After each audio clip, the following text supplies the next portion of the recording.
Everybody, back with part 3 of the YZ Blaster project. I'm going to go ahead and start off with the brake back here. I took a 94 YZ front caliper, which is a dual piston caliper, which is going to help it stop a lot better.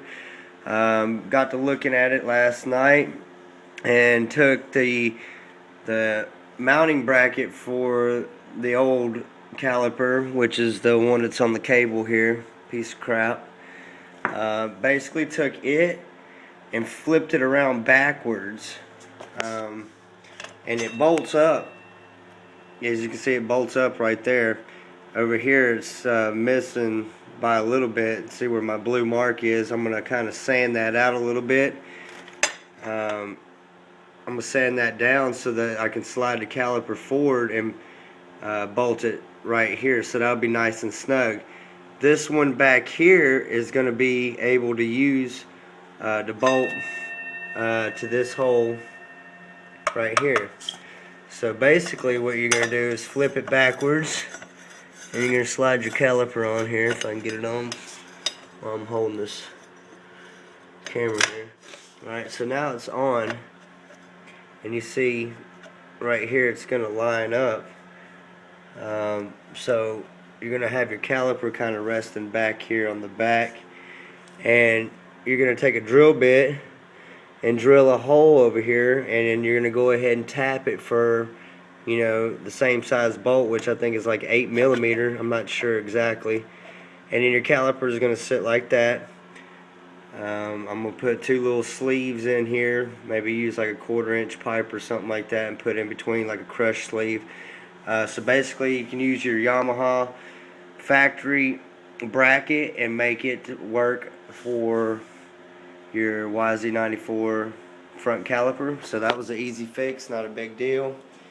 My buddy came over last night, and we cut this down and got it center. As you can see, it's center of the frame and everything, nice and tight in there. I ended up taking off a little bit more than I needed. I basically, you know, cut that much off there, which is, I think, 3/4. I started there, and I probably shouldn't have. If I can find my damn tape measure somewhere around here. I would suggest starting off with like 5/8 of an inch. So you're going to want to have these inside here is a little collar. That's what needs to be touching the base of this motor, not the actual swing arm. I mean, I know that there's a gap in between here, and that little sleeve inside is actually resting on this. So you can have this cut back some. It's not going to hurt anything, but I would suggest probably starting off with 5/8 of an inch. And then test fit it and see where you're at, you know, as far as that's concerned. Also, I took the brackets off of the blaster, the actual ones that was on it, and I actually just extended those with a piece of 1/8 inch thick flat steel, and just kind of put that on a piece of flat steel. So we get some light here. A piece of flat steel, and then welded it to it, and then welded that to the frame. I also went ahead, instead of just making the motor mounts actually bolt straight up to the motor, which is going to cause it to have a ton of vibration, I went ahead and picked up these little bushing kit from AutoZone for $12 or so, and it come with like 9 of them or something, or 12 bushings with washers. So I made the brackets to, you know, allow that room in between the engine and the motor mount. So maybe that'll help with some of the vibration, probably a little bit. Probably won't make a big difference, but I'm also going to put some down here on that motor mount. I haven't made those yet. I'm going to get around to that this evening. I'm going to incorporate the bushings on those. Like I said, I'm also going to try to do it up here on the top, and maybe get those bushings in there. And really, you know, being tied in back here is a key point for this whole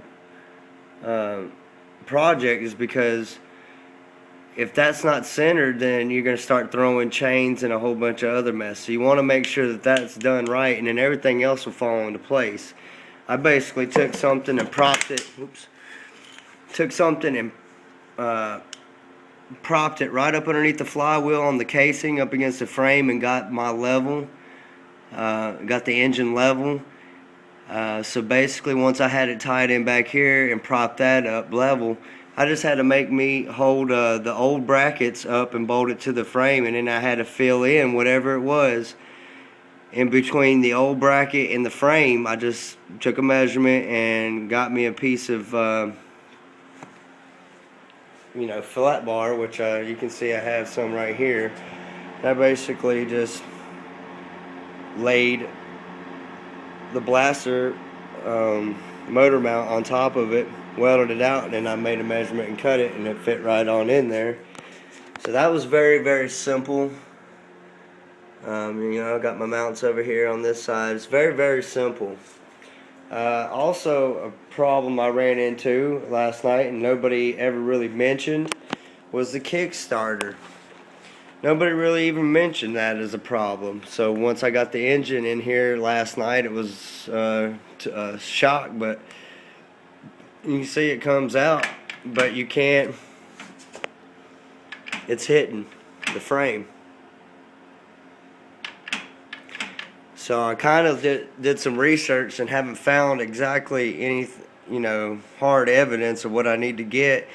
But I'm thinking that there's some kind of an extension that goes on here and actually brings this out further where it'll go past the frame.